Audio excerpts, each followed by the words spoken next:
What's going on, people? We are Tottenham TV, back here for another update. A big bomber to bring to you today regarding Eberechi Eze. And as you can see, Sim is finally smiling. Come on! Today. He's finally smiling. We got the smile back on his face. And look, we'll take it step by step regarding Eberechi Eze, because there was quite a few updates. It all started off yesterday. I think we might have been online or we might have just gone offline, but Eberechi Eze did delete all Crystal Palace names from his bio on Instagram. And then we thought, what the hell is happening here? Is something unraveling? David Ornstein this morning says that Tottenham talks with Crystal Palace over Eberechi Eze deal ongoing. Tottenham pursuing agreement as Crystal Palace continue to search for a replacement. Tottenham Hotspur find themselves in a one-horse race for Eze while no agreement was reached after further talks on Monday. Conversations continue and there remains a good chance that the move will happen. Matt Law says that Tottenham are edging their way towards clinching the signing of Eberechi Eze from Crystal Palace in a deal which is expected to be finalised under £60 million. And Fabrizio Romano just gave us a pretty much standard update, which actually came after the big Paul O'Keefe bomber, which states Tottenham have finally reached a verbal agreement with Crystal Palace over the signing of Eberechi Eze. No mention of the fee or the structure or anything like that, but an agreement has been reached for Eze, and I'm sure that delights a lot of people out there.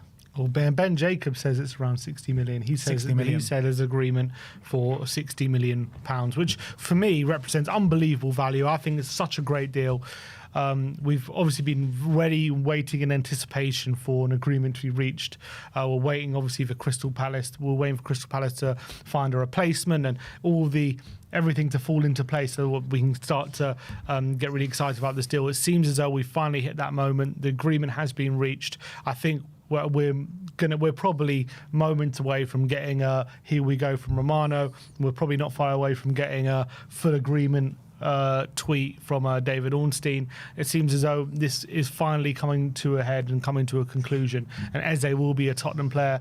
And the very exciting thing is it could well be in time for Man City on the weekend, which would be fantastic news because he's going to be absolutely needed for that game. But what a signing. What a signing this is going to be for Tottenham Hotspur. Yeah, I'm buzzing. I've always thought this deal was going to go through.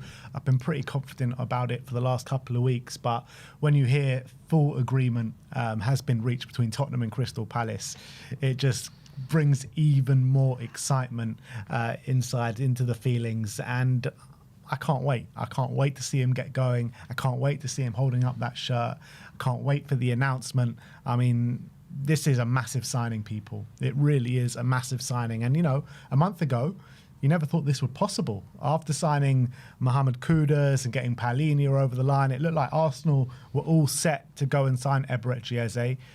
All the reliable journalists were saying, yeah, Arsenal in negotiations, Arsenal this, Arsenal that. And I'm telling you now, Arsenal fans reading all these updates coming through, when he's finally holding up their shirt, there is going to be a meltdown in that fan base. And I am going to be here for it. I cannot wait for that as well. So just exciting things to come our way all round. Yeah, what do you think this transfer represents for me? Like, one of the best players in the Premier League coming to Tottenham Hotspur when he was, for me, I know Ornstein's saying we're in a one-horse race, but for many years he's been much sought after by many, many clubs. And I, for one, I'm just, at the beginning of the window, if you would have told me we were going to be signing Eze, I would have been absolutely over the moon. So the fact we're going to be getting our man, getting him over the line is phenomenal. Where does he rank when it comes to number 10s in the Premier League? Ooh, up there for sure. Definitely up there. Who are the best number 10s in the Premier League? You got Bruno, you got Odegaard. I mean, in terms of like current form, there's definitely a case to say he's in like the top 3. Like seriously, like, on current form. Like, because like Odegaard, I would consider him up there, but he's had a stinker for a while now. Like he's massively off form. So right now he's ahead of Odegaard. But yeah, I mean, look. Wirtz hasn't done it in the Premier League yet, as much as like he's an unbelievable player, and in the Bundesliga and for the German national side, he's done crazy things. And don't get me wrong, he's an unbelievable player. But right here, right now, Prem proven, Eze's ahead of him.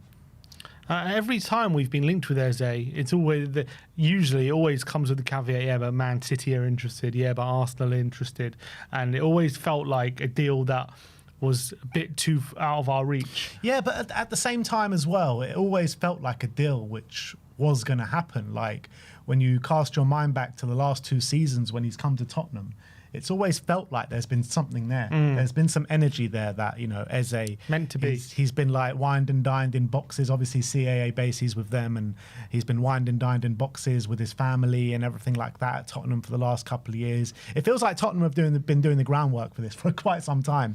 And there was obviously that clip, wasn't there, when he was signing some autographs at the stadium and someone shouted out to him saying, "Are you coming to Spurs?" And he just looked up with a massive grin and then just looked back down. And everyone took that as basically a here we go. But yeah, it does feel like Spurs have been trying to do the groundwork on this for a long time. 100%. I think we've been, seducing him for a while. It feels like that's some of the terms the foreign journalists use. But it seems as though we've been trying and putting the feelers out for a long time with this one. And it seems after a long time. But, if we did get that Gibbs White over the line, would this be happening? Nah, I doubt it. I very much doubt it. Albeit, this one seems to have happened on the back of the Maddison injury. But with Gibbs White falling through, you would have expected Spurs to go in for another attacking midfielder as well. So, I don't think this does go through if we got Gibbs White. Is it a blessing in disguise that Gibbs White didn't go through? I think so. For me, I do think Eze is ahead of Gibbs White. I think potentially Gibbs White in terms of profile was something that we need a bit more with his, what he's shown in terms of look at that pass that he did for that assist in the game on the weekend. I haven't seen Eze do something like that. But you never know. He might have it in his locker. But I think what it represents, right, is a player, one of the best in the Premier League, coming here in his absolute prime. He's not at the beginning of his career when he's got something to prove. He's not at the end of his career kind of washed up and everything like that, which we have signed both kind of calibers in the past. We're signing a player in the Premier League who's been much sought after by top clubs in the Premier League, and he's at the peak of his powers right now. He's at the top of his game, and he's in the prime of his career. So I think it's massive for the football club. And it's actually a mouth-watering prospect, not just for this season, but for the future season as well. Imagine when Maddison comes back, and you've got Maddison, you've got Decky, you've got Eze. Unbelievable kind of a roster of attacking midfielders at the club. Now, this season, it's going to be mainly solely relying on Eze for the creative in terms of the middle of the park. But when you're looking at the prospect of next season, wow.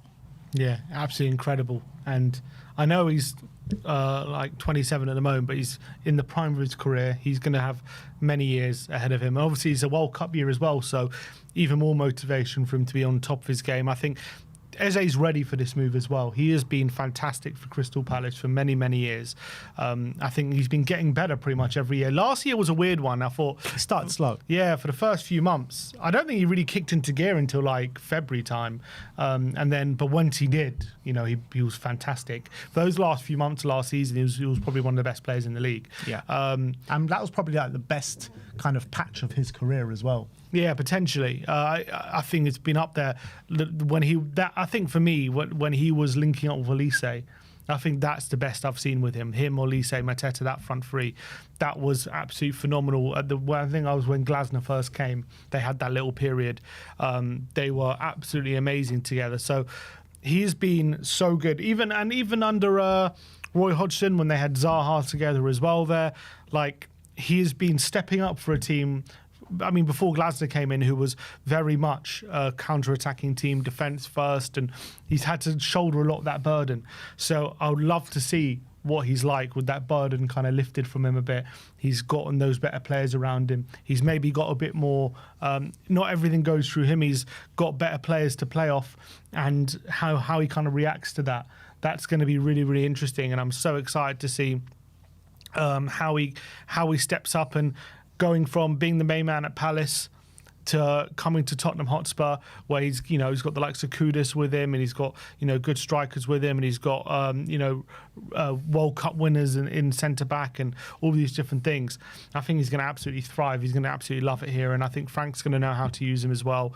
I think in that number 10 role, he's going to be phenomenal. It's going to be interesting because usually he plays a number 10, but he plays kind of this number 10 that likes to go off to the left and kind of cut inside and use that kind of, operates very much on the left-hand side, even though he's in the 10. So now moving to Tottenham and double pivot, where he's going to be a lot more central, he's going to have that freedom to move right, to move left. It's going to be interesting to see how he adapts to that as well. But I think, given his qualities, he should be very suited to it.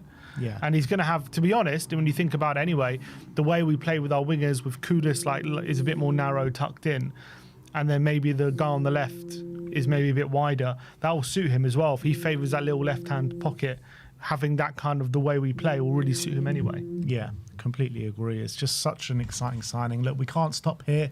We still need to bring in more, in my opinion. Not much time to do it in, about 11 days, 12 days left of the window to go. So still work to be done. But this as a signing to move forward with, to whet our appetites. Him, Kudus through the door, Palhinha through the door. This is the exact quality that Spurs have needed to add to the squad in such a long time. We've done bringing in the young talents that are going to be here for many years and got high potential. But I'm so happy that Spurs are finally bringing in proven quality now. Proven actual quality that have got Premier League experience as well. Like, when's the last time that we've brought in like 3 players of proven quality of this caliber? I can't remember the last time. Like, I really can't. Of Premier League experience as well. Yeah, in one window, I don't think we ever have, to be honest. I'm trying to think off the top of my head. I think we signed, what was that summer? We signed Dele. Well, he wasn't Prem proven. Toby was. Toby, Dele and Son. But again, Dele and Son weren't Prem proven in that summer. That summer under Ange, we signed a lot of players, but only really Maddison, you can say, was Prem proven.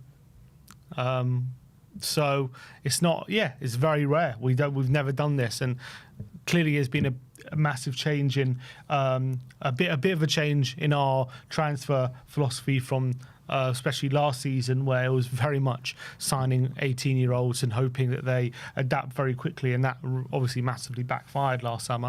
And I think we realised our mistake, and it looks like this summer we're looking to correct that, add a lot more Prem experience, a lot more players in their prime ready now. And not only will that help the team when it comes to the quality, but it's also going to help those younger players, giving them more time to develop. And maybe in a few years, if when Eze's 30, if I was going to be like 22, and then maybe he'll be ready to step in at that point, all that kind of stuff. So I think that's how you do squad planning, not just relying on these really young players to smash out of the park immediately and get you competing for Europe, but actually getting them learning off the more experienced players. Yeah. And how do you rank 60 million for him? I mean, that price, first of all, deserves a lot of credit for getting that price. If that's the accurate fee they're talking about, everyone was saying pay the release clause, all that, and we're going to get him, it seems as though, for about 60 million or 55 plus 5 million add-ons, which is a good deal. How does that rank when it comes to everyone's summer business, that kind of price? Obviously, you got Cunha going for similar, Kudus went for 55. Mbeumo went for 65. So where does that rank? How good of a price is that for you? It's an extremely good price. You've got the English tax in there as well, because English players usually go for a lot more. And to get Eberechi Eze, who is an England international, Palace's best player, who a very good side, Crystal Palace. We've seen what he's capable of in the Premier League year in, year out. I think it's an incredible price. And obviously, you've got the contract situation. You had the release clause in there as well. The release clause did end up expiring. So I think that it was an opportunistic signing as well, because if we wouldn't have signed him now, someone else would have come in eventually, in my opinion. I think Arsenal would have made some sales. They probably would have come in at the final hour.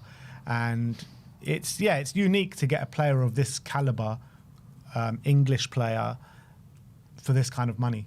Like, you don't really see it that often. Obviously, Cunha and Mbeumo, they're not English, and they had their own situation surrounding those transfers as well. But yeah, look, Crystal Palace needed to sell at the end of the day. That's why it's an opportunistic signing, because he wasn't signing a contract. They were going to get much less next summer if they would have kept him.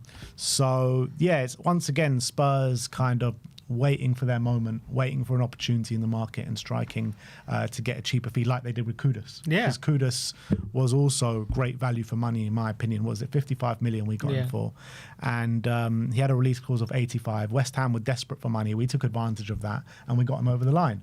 So, yeah, it's still rare that Spurs will just go and like go all out for a player and overpay for a player. We like to underpay for players. And I think the two players that we have underpaid for this summer, in my opinion, Eze and Kudus, is massive value for money. Yeah, absolutely. You know, considering you're looking at like players like Omari Hutchinson going for nearly 40 million. Yeah. And you think Eze isn't only going for about 15 million more than that when he's probably like 4 times the player. Is crazy, isn't it? Rasmus Højlund went for like 75 a couple of years back. That, you know, it's crazy. So, you know, the value, I think the value for money is phenomenal. I just saw a tweet. Who was it from? I can't remember who it was from, but they said, is Eze the highest profile signing since Van der Vaart? Ooh. You know what? He probably is. He probably is. I mean, is he as high profile as like a James Maddison? Because James Maddison, when we signed him, he was also like banging the England squad at the time. Mm-hmm. He did just get relegated, which was, you know, different. But, you know, FA Cup winner, like Eberechi Eze, also an FA Cup winner. So I think Maddison and Eze, in terms of profile, were probably quite similar when we signed them both. Yeah, that's fair. I think that's fair. I would say, I'll probably slightly go with Eze, just ahead of Anderson. I think he's slightly higher profile just because... It's in the same ballpark, yeah, I think he was... The clubs that were thinking about signing him were a bit bigger. But yeah, I agree. I think it's a similar ballpark. He's not like, you know, a European star like... this is going to be his first year in the Champions League. Exactly. So as it would be for Maddison. Yeah. So I think... I think it's the biggest one since Van der Vaart? Yeah, maybe apart from Maddison, I can't think of too many others that reach his kind of profile. His being in his peak as well when signing him. I can't think of too many others that match that. So I think it's just super, super exciting. And to think of how he's going to fit in the team and the link-ups he's going to have with the players, I can't wait to get him in a Tottenham shirt. I really can't. I can't wait to get him linking up with the players we have, because I think it's going to be a match made in heaven. I really do. Yeah, you're looking at the prospect of having, you know, the likes of Mohamed Kudus, the likes of Eberechi Eze, Richarlison, the way he's playing at this moment in time, all in the same team. Such good ball carriers. Unbelievable ball carriers when you look at Kudus and Eze. Now we just need to finish the jigsaw of the attacking talent, bringing one more that can play off the left. And I think that we're ready to go for the season in terms of from an offensive capability. We've all seen so far in pre-season, even in the Burnley game at times, where it's hard for us to progress the ball up the pitch. It's hard for us to, you know, continuously make chances from open play. Don't get me wrong, we did against Burnley, but, you know, bigger tests yet to come against much better teams. So, yeah, I think he's going to go some way to really help rectify that. Yeah, absolutely. And I think he's just going to add that little bit of magic and quality, which has clearly been missing ever since we can see since Frank's taken over in our football. We're missing that little bit of something in the middle, someone to take on the half turn, someone to just do something to... I mean, we had it with Kudus a bit against Burnley, but you can see in our build-up, in our general play, there's definitely some quality missing in that central area. Just a bit of magic, yeah. And I think he's going to have that in abundance. Yeah. I really do. And set pieces, is he on set pieces, do you think, now? For sure. For sure, he's our free kick taker. He's a brilliant free kick taker. I remember being there when he knocked one in at the Tottenham Hotspur Stadium. Yeah. A free kick. You know, this guy has got supreme quality from set pieces. Does he take Palace's corners as well? Yeah, I think so. Yeah. Yeah, I think so. So, yeah, he's definitely going to be on set pieces. It would be great to see a free kick taker that can get one in regularly for us as well, because we haven't had that probably since Bale that can actually score a free kick of regularity. So, look, big news. Paul O'Keefe claims that Tottenham and Crystal Palace have reached a verbal agreement for Eberechi Eze. Still not signed, sealed and delivered as of yet. We still haven't got the here we go. And then from there, the dominoes will fall. You get the club announcement and everything like that. So I'm sure that will all happen in the next 24 to 48 hours, hopefully before Thursday, so we can name him in the squad for the Man City game. I think you need to be registered by what, like midday Friday or something? Midday Friday, yeah. Yeah, to be registered in the game for the weekend. So if we are able to name him in the squad for the weekend against Man City, mate, I am just the mouth-watering prospect of going to Manchester City with a 3-4-3. Oh my days. Seriously. Imagine Kudus Eze in transition will kill them. Kudus Eze and Richarlison up top. Will kill him. Mate, that would be incredible. That really would be incredible. And like a Palini Sarr in the middle, or a Bentancur Sarr, or a Bentancur Palini, whichever way you want to go, you know what I mean? Like, it's just, even Bergvall, like, we've got so many options now all over the pitch. It's just there's one or two signings now from now to the end of the window, and we can dream of big things this season. Absolutely. So that is the Eze situation. Now, let's move on and bring the stream down a little bit, bring you all back down to earth, and let's talk about Savinho, because Fabrizio Romano says that there is someone very important blocking Savinho's move to Tottenham. Savinho is keen but does not want to damage his relationship with Manchester City. Miguel Delaney says that Man City wants 60 million to let Savinho go, and Tottenham are unwilling to match that. Paul O'Keefe says there's actually differing opinions at City as to whether they should sell Savinho. The move is not entirely dead, but seems unlikely without a huge offer. Pep would sell him. It's not him blocking it. It's Ferran Soriano, who is the Man City's CEO. And he also went on to say that Rodrigo has told Madrid that he's going to be staying for the current season. And yeah, so that is the Savinho situation. It doesn't seem positive, to be honest. I mean, if their replacement in Rodrigo has told Madrid that he's staying, yeah, I think that's probably the biggest stumbling block of them all. Yeah, agreed. And I can't see them sanctioning a sell for one of their promising wingers if the only reason they'll sell him is to get Rodrigo. And if Rodrigo's off the table, seems as though this one might be dead in the water. But, you know, they're not saying, and no one's saying yet it's completely off, except for, well, Balaguer did say that yesterday. But we'll have to wait and see. In terms of the very important person, Paul O'Keefe might be, it's Ferran Soriano, but I've gone on good authority, it's that bloody Mr. Marinakis. That's who's been blocking it. He's always got his fingers in all the pies, doesn't he, Mr. Marinakis? Yeah, I would say on the Gillian Balaguer update, it's not something I don't trust him, Balaguer, to be honest. I've looked into a few. I saw a few of his reports of Pep Guardiola and Man City over the last couple of years, and he's got quite a bit wrong, to be honest, when it comes to Pep Guardiola news. So, yeah, it's not something I take too much notice of. But what I do take notice of is the updates that I've read out to you in terms of Fabrizio Romano and Paul O'Keefe. I think they're both saying it's pretty, well, at least Paul O'Keefe saying it's unlikely. And Romano is saying that, you know, someone inside Man City is blocking the move. But you never know. If Man City can identify some sort of replacement, and if Spurs do stump up the money, then it brings up that conversation again. Yeah, but that's the thing. The report saying we don't want to go as high as 60 million. Yeah. But I thought we heard about rejected bids. We definitely heard about a 50 million one rejected. We then heard about a second one. It's conflicting about how much that was. But how high are we willing to go? Obviously, this was my point. How high are Tottenham willing to go? I would have thought, 70 maybe not, but 60, I would have hoped they would have willing to go as high as 60. But if they're not, then we were never that serious about this. I think Spurs are willing to go up to about 60 million. I do believe that. I don't believe that report. I think we've already had a bid of that much rejected. But look, we don't know fully what's going on in the background.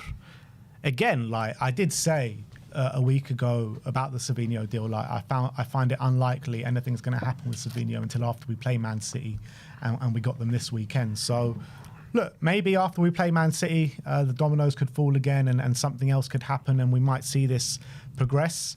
But at this moment in time, from what the reliable guys are saying, it seems unlikely. Yeah, which would obviously be a massive shame. And after, I really thought on the weekend when he was getting left out, and Pep definitely looked like he was lying about why he was being left out. And then Savinho was posting these things on Instagram. It seemed like the wheels were really turning on this deal. But at the moment, the current updates don't seem too positive about this one happening, and that is obviously a massive shame. I really hope that something can be sorted, and maybe the disagreements in the boardroom level can be put aside and they end up putting the money up. But again, is it going to take a club record fee to get him to Tottenham? And if it is, are Tottenham prepared to put a club record fee for Savinho? I'm sceptical about where they are. So. Yeah, and look, Romano says that he doesn't want to kind of break down that relationship with Manchester City, which is completely fair enough, you know, obviously a man of principle. And it all depends, like, how much he actually wants to move. How much does he actually want to move to Tottenham? And if he wants to move to Tottenham that much, then I think this deal actually could happen, because as we know, Pep Guardiola and Man City don't want to keep players that don't want to be there. There's been plenty of cases of it. So if Savinho is actually, you know, got it in his mind that he wants to move to Tottenham, then I think this is more of a possibility as the window kind of progresses, and after we play Man City, you know, stuff may happen. But yeah, it doesn't seem like he's going to push for it. I get the feeling like this opportunity arose and he was quite open to it, rather than he's openly pushing for a move to Tottenham. Like, I feel like he would be open to it due to all the circumstances we've talked about, World Cup year, minutes, all of that. But is it a case of he doesn't want to be at Man City, or he wants to be at Tottenham, if you know what I mean? Like, would he force a move? Is he really unhappy and wants to leave? Or is it a case of Tottenham are there, if they agree a deal, I'm open to going? Is that the case? Like, Man City players don't usually have to force moves, because any sort of inkling, they're like, all right, fine, you can go if you want. You know what I mean? Like, when has a Man City player ever like actually actively forced a move? No, but apparently Man City don't really want to sell him. Yeah. So if he wants to go, he's going to have to like let them know, like, I don't want to be here, rather than I'm open to a move. Maybe there's a bit of a difference there. Yeah, but I just feel like even if a player is open to a move away from Man City, they probably would prefer to sell. Like, from Man City's eye, why would someone like Savinho be open to a move to a club like Tottenham? Like, surely that would ring alarm bells in the background of Man City. Because he's a young player, and he's got all he's like very quick. He's very eager, I should say, to get his career where he wants it to be, and he wants to get that game time up and all these different things. And he wants to be in a position where he's ready for the World Cup. Now, that could be youthful exuberance talking, and that this like rush to basically be the main man already. And maybe Man City feel if he does stay, yes, right in the short term, you know, he might feel like it's a bit disappointing, because Tottenham could be this place where he gets all the game time and stuff. But if he is good enough to break in the team, and he is good enough to grab that starting spot, then all those thoughts will be behind him. And he's 21. He's still very, very young. He's got a lot of time left on his side. So there should be no rush for him to be kicking up a fuss to leave a place where he could, in my opinion, he could easily be the starting right winger for Man City, like next season in a lot of games. So maybe Man City feel it's just like kind of youthful exuberance kind of talking, rather than someone who's thinking of the best interest of his long-term career. To be fair, though, it has been heavily rumoured that Bernardo Silva's wanted out for a couple of years. That's also true. And he's carried on staying there, and now he's club captain. Yeah, so maybe there are cases of it that one just popped into my head just now. But look, at this moment in time, from what we're hearing, it does seem unlikely Savinho will be a Spurs player come the end of the transfer window. You never know what can happen. It's not completely dead, in my opinion. There are still glimmers of hope that we can cling on to. But there is a possible alternative that has been brought to light today, which is he's been linked with us a couple of times over the past few weeks, and he goes by the name of Magnus Akelouche of Monaco. Miguel Delaney says that Tottenham have identified Akelouche as a possible alternative to Savinho. I mean, for me, I love this guy as a player. He's a brilliant player, but he's not the position that we need, in my opinion. I want someone that's going to play off the left. This guy's rarely ever played off the left. He's more of a right. He plays on the right for Monaco. He can play on the inside as well a little bit. I want a kind of out-and-out left winger at my club for the next signing. I think that's what we need.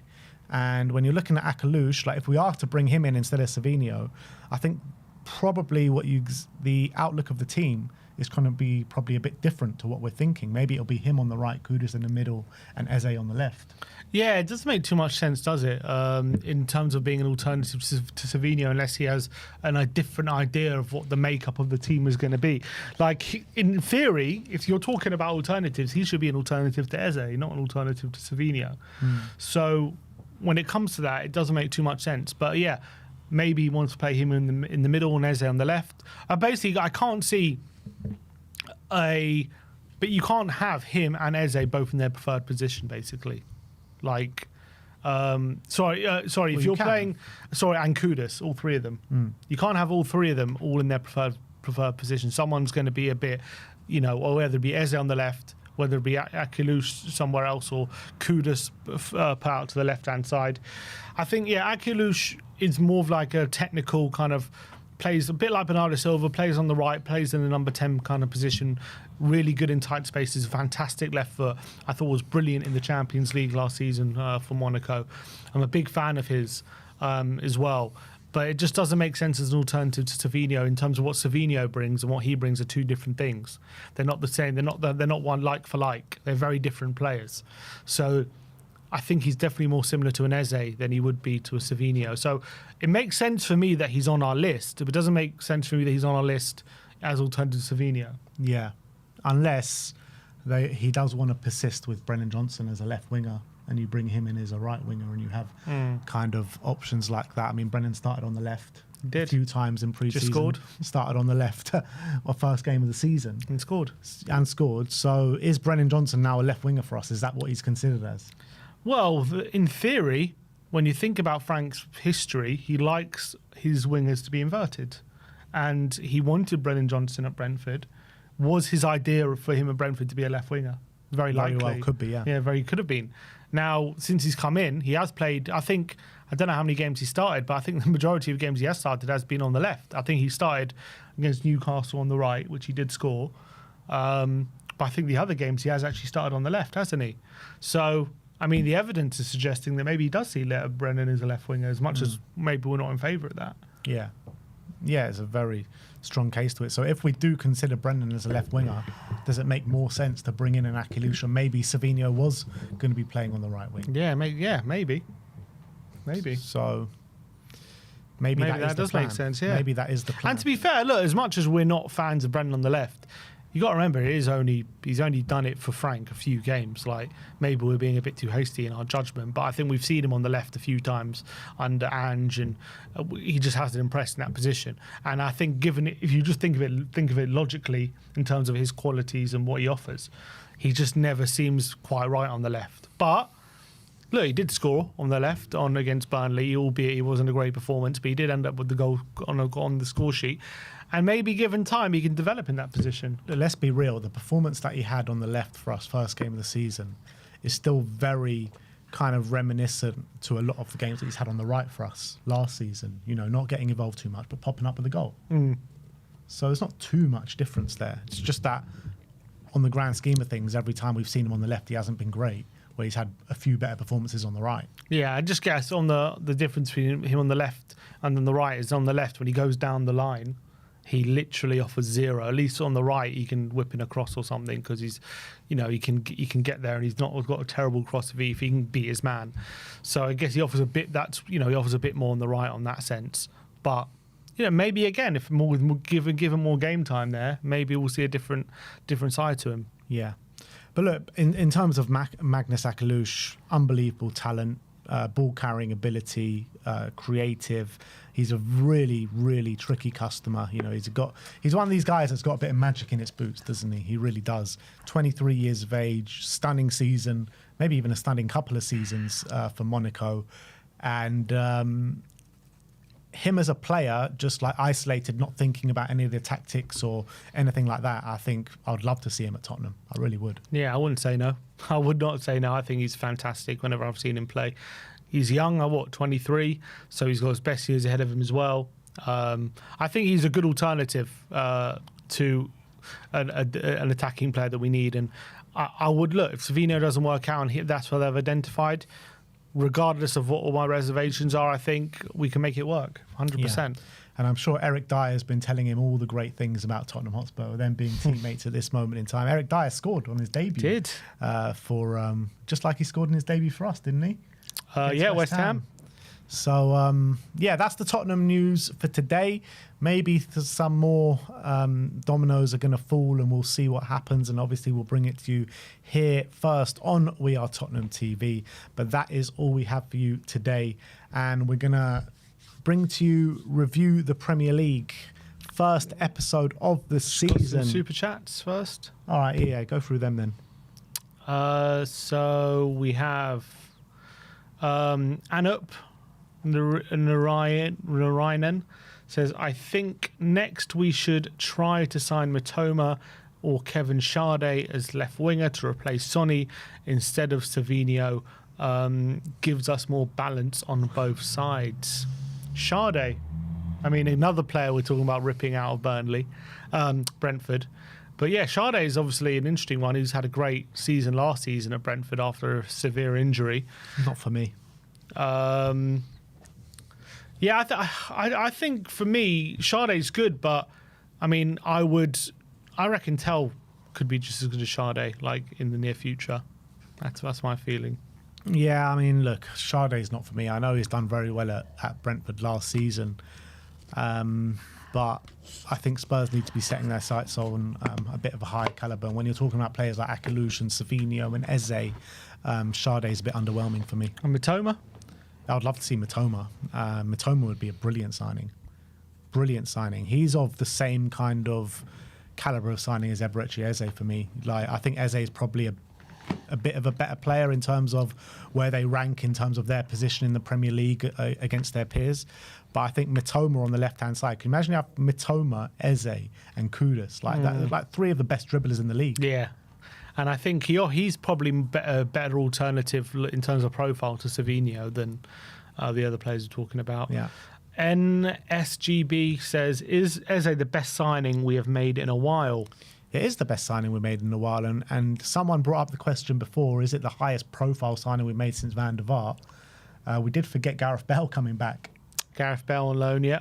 True. I know he was kind of like not at the peak of his powers at that moment in time, but do you remember what it was like when Bale came back? The clamour was just crazy. And I don't think we'll see that kind of clamour for Eze because that was just something else. Yeah, that was madness. We were at the training ground greeting him. Yeah, we've never been to the training ground for any signing, but when Bale came back, we had to go. Yeah, because I think as much as we know he wasn't the same Bale, there was obviously the hope that because he was just been in and out of the team at Madrid, but maybe because we hadn't seen him, it's like, what kind of Bale could we be getting? Could we be getting this amazing Bale? And you know what? Gareth Bale's time at Tottenham was very underrated. Yeah, he was good. He didn't do it in the big games, but he scored a lot of goals. He did. I think he got over 20 goal contributions, didn't he? In Ali Gold has just tweeted about Eberechi Eze, and he says Spurs are getting closer to the transfer as Eze. More talks between the two clubs planned, but it's looking positive and it'll get done. So he's not saying a verbal agreement. He's just saying close. Well, maybe he's behind Paul O'Keefe. Let's see. We need a good Ornstein bomber. Or a here we go.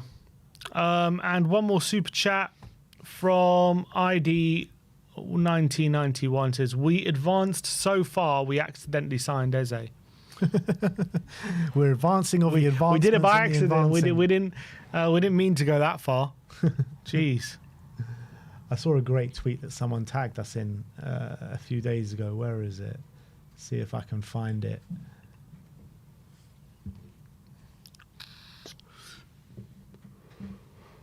I can't find it. Oh, it doesn't matter. It was basically something on the lines of Spurs are advancing after making advancements further to advancing on the Eberechi Eze deal or something like that. But it was very funny. Anyway, let's go to Review the Prem, people. where me and Sim do go head-to-head in predicting Premier League outcomes. I am currently 2-time champion, well, maybe 3-time champion if you want to count since the beginning. I think 3-1 in terms of seasons in my favour, and let's see if normal service is going to resume this year. So the way it works, it's 5 points for a completely correct scoreline, 1 point for a correct result, and the star man, once you pick that man, you cannot pick them again for the rest of the season. 5 points for a goal, 3 points for an assist. Is it 3 points or 2 points? 2 points for an assist. And let's go and see how we did on week 1 in the Premier League, starting off Friday Night Football at Anfield, which kicked it all off. Liverpool won 4-2. Sim went for 3-2, very close to that 5-pointer. I went for 3-0, so we both get a point on the board here. And, you know, Liverpool go 2-0 up early, and you're thinking, all right, this is just going to be a demolition job. And I was thinking at 2-0, maybe a 5-pointer's coming my way. And then in quick succession, Bournemouth just out of nowhere, Savinho, bang, bang, and it's 2-2. And you're thinking, what is going on here? Yeah, and Savinho, by the way, disgusting, obviously, what happened with him during the game, and obviously they had to pause it in the first half, but we, you know, hope he's doing all right, and that was obviously really, we don't want to see that at football or anywhere, really, but what a goal he scored in that second half. That was reminiscent of Son running the whole pitch all the way from the edge of his own box all the way to the edge of the Liverpool box. You're like, is he going to pass it? At one point, is he going to pass it? He just fires it on his left foot and makes it 2-2. And this is what I was saying about Liverpool. At the moment, I think they've got some teething problems with their defence, albeit both goals did come once they made some subs with Kirkez and Frimpong going off, but they made them on the hour mark. And then all of a sudden, it seemed as though they were struggling to contain Bournemouth at that point. And Bournemouth, with they got, as much as they lost a lot of defensive players, they got some very good attacking talent still. And they're still a team that can hurt you, and they showed that. Liverpool for the first hour though looked like, Ekitike, another goal in his debut, assist as well. Gakpo scored, and it was looking like it was going to be a simple day for Liverpool and a really good opening day, and they were balling out for a lot of that game. But Bournemouth showed this. They still got some defensive frailties at the moment. I think they got to iron out some of those teething problems with their new defenders. We saw a bit of a similar dynamic in the Community Shield. Like, they absolutely smashed it for the first half. And then, in the second half, they kind of burnt out a little bit, and Palace were the better side in the second half. It was a bit similar here, but actually Liverpool got the job done in this one. Chiesa comes on with about 10 minutes to go, grabs the winner, makes it 3-2 on 88, I think it was. And quite mad. That's his first goal in the Premier League for Liverpool. It's quite unbelievable. It looked like he was all set to leave. Apparently he's going to be staying now, Chiesa. And then, the day wouldn't have been complete without a Mo Salah goal. And he scored right at the death, 94th minute, to sign, seal and deliver the 3 points for Liverpool. Yeah, I think he's scored or assisted or scored, I think, in every single opening day, hasn't he? Yeah. For Liverpool, which is a mad stat. And, you can't keep him quiet, albeit he had a very quiet game before that. But he did get over the line. He got his goal. Liverpool start the season strongly, 4-2 in the end. Yeah. All right, we move on to Villa 0, Newcastle 0. Sim went for 2-0. I went for 2-1, both in the favour of Aston Villa. What did you make out of this one? Newcastle's a better team for large parts, to be honest. Villa struggled. They struggled to really impose themselves on the game. I think Newcastle had the better chances. And then obviously for large part of the game, I think, the last half an hour or 20 minutes, they were down to 10 men, Villa. Konsa, wasn't it? Got sent off. Stupid. Gordon was through on goal and just brings him down. Definite red card. But credit to Villa for hanging on and not conceding. And I think as well, Newcastle suffering from that lack of focal point. No Isaac, and he was definitely missed, because I think if he's on the pitch, they might have got that goal, and he adds a little bit extra magical firepower in the final third they needed. So I think they were a bit blunt, which I predicted, but I predicted Villa to be a bit better than they were, and they were also a bit lackluster. And if anything, Newcastle were a better team, but they just lacked that cutting edge up front. Yeah, I mean, my kind of prediction was before the season that these two clubs are going to struggle a bit this season, particularly both of them in Europe.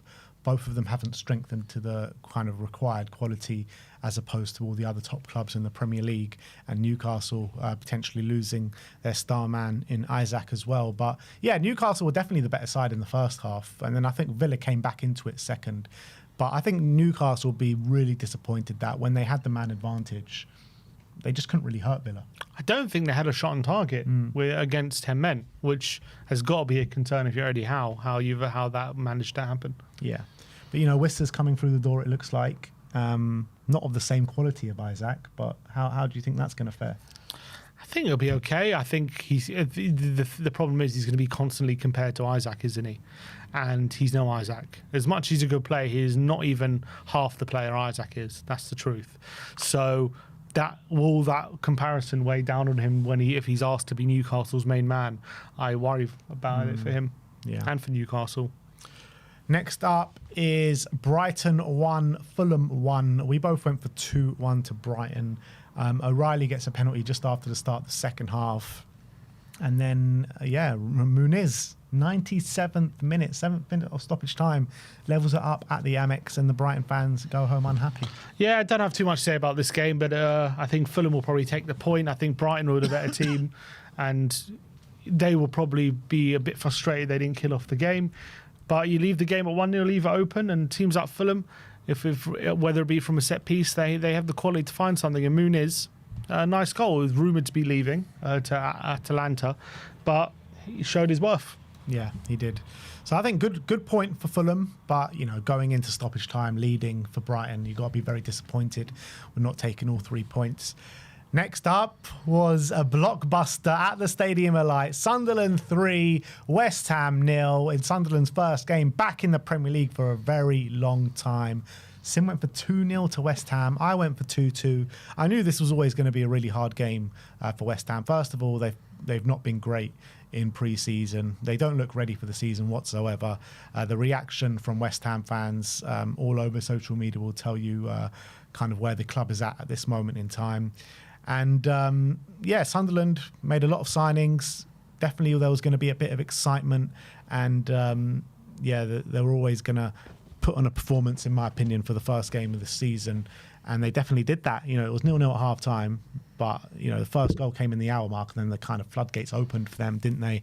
And they absolutely battered West Ham, to be honest. And West Ham fans are very, very worried of the prospect of their season now. And, you know, a lot of them are saying, you know, relegation battle this season. Potentially. I mean, you're looking at their team, and I mean, they should be better than they are, but there's clearly massive holes, especially midfield. There's a lack of quality, lack of real physicality. They just got overrun by a very exuberant Sunderland team, obviously making their Premier League return for the first time in 8 years. How mad is that? They've been away for 8 years. And obviously they've made some big signings, and a lot of them. And I thought, you know, is it going to take some time for them to gel? And I think in the first half there were signs of that. West Ham had a few chances, but it seemed as though once they got that goal, they got the crowd behind them. Everyone was up for it. And I think West Ham absolutely buckled under the pressure, and they folded under the pressure. And they had no response to the goal. If anything, you know, Sunderland took the momentum and went with it. And I really thought West Ham, you know, they've had a few months now under Potter. They've had a pre-season now under Potter. I thought there would be some semblance to a settled team, but this was an absolute train wreck. Train wreck. And if that was their opening day performance against a promoted side, losing 3-0, that's got to be massive alarm bells ringing. To get battered like that on the opening day, when this is a season under Potter, you're supposed to be showing signs of progression. You know, he got all the excuses last season, Potter, for it's, you know, wasn't his team. He's only just come in the job mid-season, all this kind of stuff, which, yeah, whatever, you can give or take those excuses. But now it's a new season. You have to be showing something, and with performances like that, the guy's going to come under increasing pressure. Yeah, which was what I was saying at the beginning of the season. If he gets off to a bad start, the knife's going to be out for him, because he had a bad period last season as well. Also, I do feel for him a little bit, because you look at the signings like Lopetegui got last summer, and the caliber of the signings they were starting to make. You know, we're all like sitting back saying, "Oh wow, look at what West Ham doing now." You look at this summer. It has been shocking business from West Ham. You know, they bring in Kyle Walker-Peters, they bring in Callum Wilson, who can't stay fit. It's like championship level signings. Yeah, they are bringing in substandard players right now. When you look back, when they were bringing in Kudus and Paquetá and all these kind of players, you know what I mean? Fulkrug, and you know what I mean? Like, they were bringing in top players. Ready for European football. If I read out their bench, though, it just sounds like Potts, Scales, Mavropanos, Kyle Walker-Peters, Andy Irving, Callum Wilson. Edson Alvarez, who's apparently set to leave. Like that could be a championship team, and you wouldn't think twice. Yeah, absolutely. And also their goalkeeper making his debut, Hermansen from Leicester, had an absolute shocker for me. First goal, lets the ball trickle over the line, in my opinion, even though it's in the corner. And third goal, absolute howler's got to be saving that. Lets it roll under his arm. And they were saying they thought they signed a good keeper, but on his debut, absolute shocker. Yeah. So, yeah, neither of us get a point for that one. We move on to the Tottenham Hotspur Stadium. Tottenham 3, Burnley 0. Both of us went for 2-0. And, look, good first day for Thomas Frank and Tottenham Hotspur. Came out the traps really well. Got that early goal, which I think, we're both in agreement that we desperately needed in this game, with Burnley coming with a plan, playing a back five, coming to frustrate. And it was vitally important we got that first goal. And we did with high quality. And you know what? We came under pressure from then on in, from the first half, and weren't able to really progress the ball up the pitch and break Burnley down. But we hung in there and didn't really concede any good chances as well. It was a really good defensive performance. And then second half, both teams kind of having chances at either end at the beginning. But once we got that second goal, the game was pretty much done. Yeah, it was the Prudus show, as they say. Unbelievable debut from Mohamed Kudus on the right-hand side, Premier League debut, 2 assists, and causing Burnley no end of problems. He showed exactly what he's going to bring to us on that right-hand side with his dribbling ability. He basically just showed on his debut why we signed him. And yeah, I think the story of the day was Richarlison with his unbelievable brace, showing that he wants fighting for his future at Tottenham Hotspur. A lot of people asking if he's going to leave this summer, and that was a great response from him. And I think the main takeaway for Tottenham fans is Thomas Frank showing immediately in his first 2 games adaptability with tactics and with approach. Against PSG, a bit more compact, relying on set pieces, making sure we're not giving away any decent chances, and playing with a back 5. And then against Burnley, completely different. A back 4, a bit more expansive, trying to play a lot shorter out the back in build up, and obviously also very direct as well. Isn't it? We had, and then we scored that goal. The second goal we scored, 17 passes, all 11 players involved, and it was a really great team goal. And then you saw the third goal as well. Really direct and getting Brendan Johnson in behind. So, look, it wasn't a perfect display, but I think Tottenham fans will be really encouraged. Yeah, look, you can't complain with a 3-0 win on the first game of the season, no matter who it's against. Both of the other Premier League starters that have just come up both won on the first game of the season. But, at the end of the day, I think 3-0 did flatter us, but, we definitely deserved the win, in my opinion. And Richarlison, best performance in the Spurs shirt, great debut from Mohamed Kudus, and the rise of Pape Matar Sarr keeps going up and up and up. So very happy with that opening day, but bigger tests yet to come, particularly this weekend at Manchester City. And talking of Man City, let's talk about their game as they beat Wolves 4-0 at Molineux. Both of us went for 3-1, and this was the Tijani Reinders show on his debut. What a performance from this guy. Erling Haaland as well, starting the season as he means to go on with 2 goals to his name. And for me, they look like definitely the most impressive team of the weekend. Yeah, and if they were throwing down a gauntlet about them being a better team this season, I think that performance will have really laid down a marker for the season. 4-0, they made such light work of Wolves. I know Wolves have lost Cunha, they've lost Ait-Nouri, Ait-Nouri is playing for Man City, and that clearly has had a big effect on them because they were not the same team.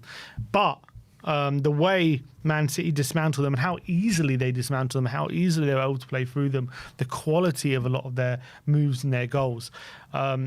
It just makes a mockery. I know it's only first game, but so many people writing them off, I feel, this season. So many people saying they're not going to be in a title race. And I was going to the season thinking, look at the signings they've made. And this is a team that have won 6 out of 8 of the last 8 Premier League titles.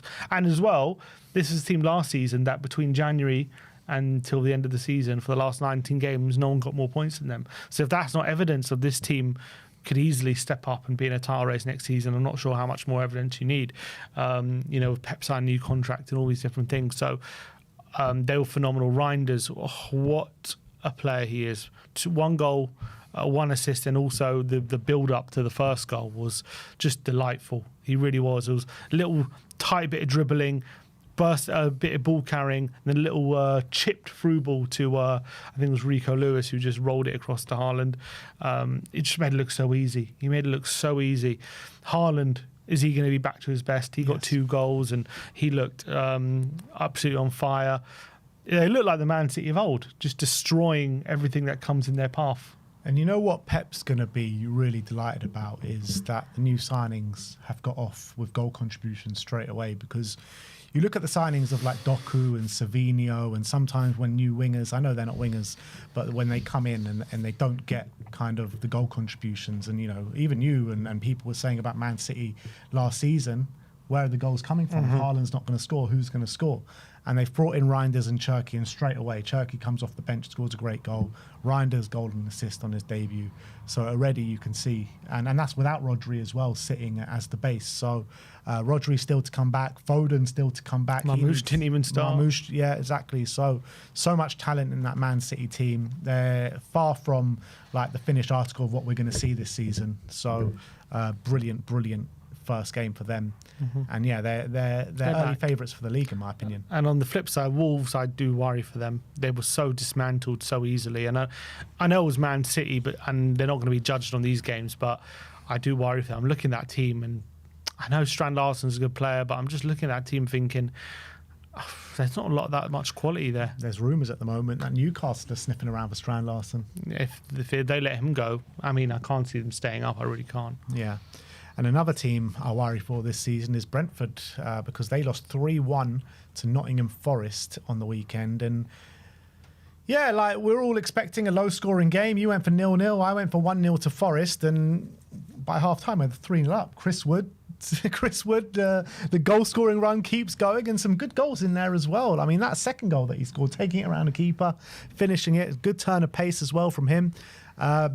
Yeah, they started the first half on absolute fire. Brentford looked terrible, to be honest. They stopped the rot in the second half. I think, was it a penalty they scored in the second half? But yeah, the game was won at half-time. Yeah, they looked all over the place, to be honest, Brentford. And I know Forest is not the easiest place to go first game of the season. And to be fair, Forest, after, you know, when Gibbs White looked like he was on his way out after just losing Elanga, at that point it looked like it was going to be a worrying pre-season for them. But they've hang on to Gibbs White. What an assist, by the way. Brilliant assist for Ndoye. They've got Calawendo through the door. He's just announced his signing. They've just signed Hutchinson. Apparently they're on the brink of signing Douglas Luiz as well. And now all of a sudden they're really improving that team and putting the money that they got for Elanga to good use. And all of a sudden maybe they can kick on from last season with some of the signings they're making, and got to give them credit. And that positive feeling was definitely there on Sunday. You could see that, you know, when we spoke to Wolfie many times this summer, he's been saying how bad the preseason was and how worried he was, and but now you know, it's probably a different story if we talk to him now, and you could feel that positive energy in the stadium and watching the game. And I think Brentford were all over the place, and I do think as well they couldn't cope with what Forest were doing. I think you look at the third goal, it's just a horrible mistake from the, I think it was Jensen, giving it straight to Anderson. But you got to have the quality to punish them, and that's what Anderson did. A inch perfect through ball to Wood, and he rounded the keeper, made it 3-0. That was a brilliant finish. And yeah, it was in the end of the day, Forest made light work of it. But yeah, I really thought it was good. You know, there was a negative feeling around Forest, but watching them, it doesn't seem to be. It seems to be quite positive. And but Brentford, on the other hand, got to be concerned for them. Yeah, absolutely. I mean, no one's been stripped this. Like, some clubs have been stripped this season. Like, you look at Bournemouth, right? They've sold 3 of their back 4, who were all unbelievable last season. They've conceded 4 goals on the start of the season, but they didn't actually look too bad. You know, they scored 2 goals at Anfield. But you're looking at Brentford, the way that they've been stripped this season. Oh my! I've never seen a team actually stripped like this for a long time. You're looking at Wissa, who's refusing to train and refusing to play, and it looks like he's off. You're looking at Brian Mbeumo, who was unbelievable for them last season. The manager, the 5 coaching staff, Norgard, their captain. I mean, you got to feel for them a little bit. You really do have to feel for them, because they've been stripped down to their bare bones. And also, they appointed a set-piece coach as their manager, and the first goal they conceded was from a set-piece. Bit ironic, that one. Yeah. So yeah, Brentford and Wolves are definitely candidates, and West Ham, West Ham in there as well, definitely candidates for the drop. So do you think like this season, will it be the first season in a couple of years that the 3 promoted clubs, at least one of them, might stay up? Well, the last 2 seasons, all 3 have gone down. I think one of them. I think Burnley is still going to go down, to be honest. But I think Sunderland. To be honest, I think Leeds also might still go down. I think Sunderland are going to stay up though. So I think it's going to be 2 slots. I think Leeds will give themselves a fighting chance. I think Burnley will. I don't see any quality up front for them, so I think they're going to go down. So I think it's going to be a much more interesting dogfight this year, 100%. Chelsea, Crystal Palace at Stamford Bridge finished 0-0. Sim went for 1-0. I went for 2-0. Yeah, not the greatest game, not the greatest display from either side. I thought Chelsea, was struggling to break Palace down in that first half. Second half, it looked a bit better from Chelsea. Were definitely the better side, but still unable to break down that Palace side. I think it looked a bit better when Esteval came on second half. But you expect better from Chelsea, especially with all the kind of excitement around them, world champions that they claim and everything like that. But the big talking point of the day, Eze starting first and foremost, and Eze with the free kick and the goal being disallowed. And I'm just watching it. I'm like, what is that all about? Yeah, I think it's to get everyone by surprise. Everyone assumed at the time that the goal was being ruled out for a push, which looked quite weak at the time to roll a free kick out for something like that. Maybe I was thinking, is it offside? But they announced he was ruled out because Guehi was within a metre of the defensive wall, which apparently since 2019 has been a rule. Now, first of all, I don't think anyone knew about this rule, about a player not being able to be close to the wall. Secondly, it's the first time it's ever been enforced. First time.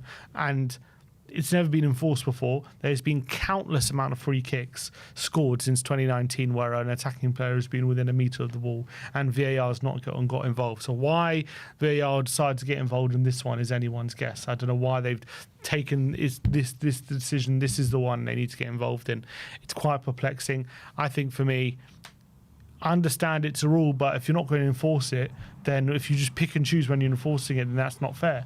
Either you've blanket enforce it, any free kick where there's a player within a metre of rule that either gets retaken or gets ruled out, or you just even if it's a case of it's referee's decision, like if the referee didn't see it. You just can't have VAR getting involved in that for me. You just can't. It's not a VAR call. If the referee sees it, fair enough. But if VAR's going to start analysing, is he within a metre? Are they going to get the rulers out? Is it going to start being like offside lines, a player near the wall? I think that's a joke. I think it's ridiculous. If referees call, I've got no complaints, albeit a lot of they're not implementing it properly. But the fact that VAR got involved is the one I'm really angry at. Why are VAR measuring how close a player is to the wall? That should nowhere near be in their remit. Never seen that ever It should not be in their remit whatsoever. Take that power away from them immediately. They should not be measuring how close a player is to a wall. That should just be on the referee. Yeah. And I think Palace can feel aggrieved that one got ruled out. Yeah, I think for me, Palace were robbed, massively robbed at Stamford Bridge. They should be talking about a 1-0 win. But look, still, for Palace to go to Stamford Bridge and get a point, I think is still impressive, to be honest. But it could have been 1-0 up. I mean, apart from the free kick, Mateta had a chance, had a few openings. Could have been 1-0 up, but as you say, when Esteval came on, Chelsea definitely had some moments to score the winner. And they'll be a bit frustrated, 0-0 for opening day. Yeah. It's actually Maresca for Chelsea, played Palace 3 times, 3 draws. Can't seem to get a win. Yeah. Next up is Manchester United 0, Stoke City 1, as we both went for 1-1. Arsenal. I get confused these days because it felt like I was watching Stoke City when seeing the game because absolute. I mean, I may as well fall asleep while watching Arsenal because, it's a carbon copy thing that's going to happen every time. Strong defence, a slip up from a set piece, goalkeeping error, and Arsenal win the game 1-0. I was more impressed with Manchester United in this game. I thought they looked a lot of a much different prospect as they were last season. Cunha looked brilliant and Buemo looked good. Sesko, when came on, was asking a couple of questions. So, I think Man United are going to be a different prospect this season. Couldn't get the win or a goal in this game because obviously Arsenal's defence is very, very strong. But Arsenal need to... it just seems same old with Arsenal. Nothing's changed from last season. But look, when they play they got Leeds next weekend, so we'll see if they can play more expansive football in this game. But yeah, I thought Man United deserved more out of the game. Yeah, I think they'll have to count themselves are really unlucky not to have gotten anything, especially, first of all, the manner of the goal they conceded. The fact that Rice, first of all, Saliba's holding the keeper. The keeper then can't get any purchase on the ball, and it just falls round to Calafiori's head, and he's able to head it into the empty net. But it's got to be very frustrating from a Man United point of view that either the keeper wasn't stronger or the referee didn't penalise Saliba for... there's some shots of Saliba hanging on to Binder's arms at some point, and should that be picked up on? I think that there's question marks to be had there. But Binder has got to be smarter as well. He's got to be more clever, and he's got to be stronger when it comes to that kind of moment, because he can't allow himself to be bullied by Saliba when he knows it's his responsibility. If the ball's going to come right under the crossbar, he's got to deal with that. So he's also got a massive part to play in that goal. But it's such a controversial, dodgy corner. They get themselves in the lead, and Man United huffed and puffed, hit the post. Raya made a series of decent saves, but they just didn't have enough. I think also they can count themselves a bit unlucky not to have got a penalty in my opinion late in the game. I think Saliba dives in and doesn't get anywhere near the ball, and he's fortunate, I think, that the referee doesn't point to the spot. I think he brings down Cunha, in my opinion, so that could have been a penalty.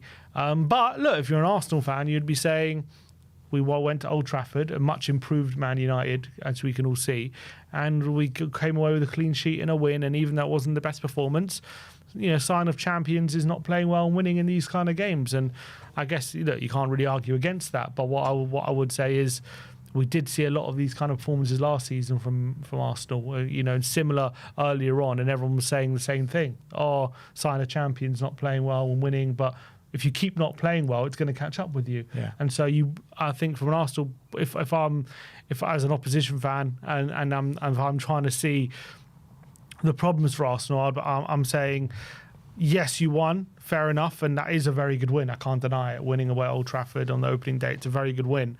But for me, there's still kind of alarm bells with how you played. The lack of chances created, Gyökeres's performance. You defended well, but you still seem to have a lot of the same problems as you had last season in possession at the moment. So until I'm seeing evidence of that changing, that's still got to worry you. Yeah, I mean, for me, I think it's going to take a really high points total to win the league this season. I think Man City are going to be brilliant. I think Liverpool are going to be there or thereabouts. And Arsenal are going to need to find a way to get back up to the points tally that they had a couple of years back. And in that year, they were playing like free-flowing, expansive football for the most part. Obviously, when they went away to the big teams, they would sit back a lot and try hit them like that. But I don't know. I don't think Arsenal can keep relying on playing like this in away games, because you can't rely on set pieces every game and expect to hit like in the late 80s and 90 points. Like in some games, the set piece is just not going to go for you. You need to break down teams, and they just can't seem to be able to break down teams like Man City can, like Liverpool can. So if they're going to persist with this kind of method of playing, I don't think they're going to come close to the league title this year, in my opinion. Agreed. I think if it was Man City yesterday, I think they would create a lot more chances against United, and they would open them up a lot more. And Arsenal doing what they did yesterday, I know they won, but you play that game out 9 times out of 10, do they win that game with the chances United created and the goal Arsenal scored? They can't rely on scoring that kind of goal every week. But I think they're also going to struggle against poor opposition that sit in a low block against them, because they just can't seem to break teams down. Yeah, I think they're going to come unstuck if they keep playing like this. But look, maybe in the future weeks they start playing a lot more expansive and free-flowing and we get proved wrong. But I'm saying based on what we saw, you can't keep playing like that. Yeah. And last but not least, Monday Night Football at Ellen Road, which saw Leeds return to the Premier League and return with 3 points. Leeds 1, Everton 0. I went for 1-0 to Everton. Sim went for 3-1 to Everton. Look, I thought Everton were poor. I thought Leeds definitely riding on the excitement, amazing atmosphere at Ellen Road. They got their goal, which threw a very dodgy penalty, in my opinion. But I did think Leeds edged it out. I thought Leeds were the better side, but that penalty was a nonsense, in my opinion. Yeah, I think if you're Everton, first game of the season under David Moyes, you got to be very concerned because there was a clear lack of any sort of quality on the ball. Every time they got the ball, you're playing Leeds away, a newly promoted team. I understand it's not easy when you're playing a newly promoted team and they've got a lot of excitement. And yes, there's going to be times when you come under the cosh, but they're an established Premier League team. You've got to show a lot more quality on the ball than they were showing, a lot more. They were just pumping it long and losing all the second balls, and they were just basically pumping it long to Beto and getting absolutely nowhere. And you're a Premier League team who've been in the Premier League for a long time. How are you being resorted to that away in a promoted team on the first day? Not only that, but since Moyes has come in, their results have been brilliant.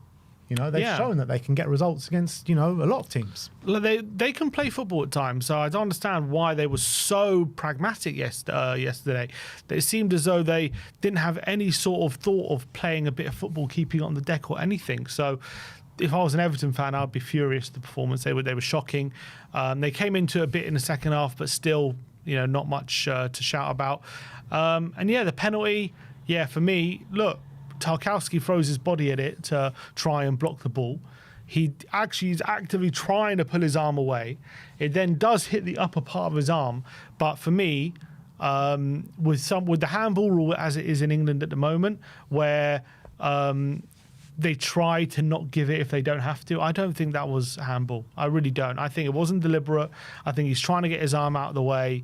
I think he's just trying to block the ball. I think it's a non-deliberate handball, and I think he got a really unfortunate. But I also do think it's one of those ones with VAR. If the referee does give it, it's very hard for VAR to overturn that one. So I don't have a problem with VAR keeping the decision, but I just think the referee got it wrong himself. Agreed. But, it'll get much better for Everton next time out. Brighton at home, grand opening of their new stadium. I'm sure you'll see a much better performance and an atmosphere to absolutely die for up north. So we move on. We finish this week on 4 points to myself, 3 points to Sim and the Star Men. Sim went for Ilman Ndiaye, who got a 0 and a 0. And I went for Cody Gakpo, who got his goal and no assists. So 5 points to myself, 0 points to Sim. And we start as we mean to go on. Normal service has resumed. 9 points to myself, 3 points for Sim. Any closing words? It's only game week 1. A lot of points to be had. I remember last year, it's only game week 33. It's only game week 30. We'll see how it goes. We'll see how it goes. And I'm getting played off now. But that is it from us today, people. I want to thank you all for joining us today. We'll see you all hopefully very, very soon. Hopefully we'll get a Here We Go and we'll be straight back on with you guys like yesterday when we got the Romero announcement. But we'll see you soon, guys. Like, subscribe and comment. And as always, come on you Spurs.